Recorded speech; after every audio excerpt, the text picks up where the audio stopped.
Government primary school number 1 बन्नू में चौथी जमात के तालिब इल्म की अफसोसनाक मौत के बाद ज़िले तालीमी अफसर ने सख्त इकदाम उठाए।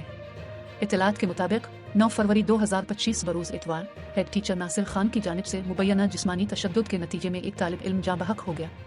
ज़िला तालीमी अफसर मर्द बन्नू शाहिदा परवीन की जानिब से जारी करदा नोटिफिकेशन में उस्ताद नासिर खान को फौरी तौर पर मुअत्तल कर दिया गया। मजीद बरां वाक़ये की मुकम्मल तहक़ीक़ात के लिए एक 3 रुकनी इंक्वायरी कमेटी तश्कील दे दी गई है जो 10 फरवरी 2025 को सुबह 11 बजे तक अपनी रिपोर्ट पेश करेगी। कमेटी के अराकीन में principal Haider Zaman GHSS company नसो Bannu, Javed Khan subject specialist GHSS Dilasa Khan Mandokhel बन्नू और रियाज खान SDO बन्नू शामिल हैं। ये मामला डिप्टी कमिश्नर बन्नू, डिस्ट्रिक्ट मॉनिटरिंग ऑफिसर और MSDHQ/जनान अस्पताल को भी भेजा गया है ताकि मजीद कार्रवाई अमल में लाई जा सके। ये वाक़या वालिदैन और तालीमी हलकों में शदीद गम गुस्से का बाइस बना है और लोग सख्त कार्रवाई का मुतालबा कर रहे हैं। मजीद ताज़ा तरीन खबरें हासिल करने के लिए मुजाहिद न्यूज़ को अभी फॉलो कर लें।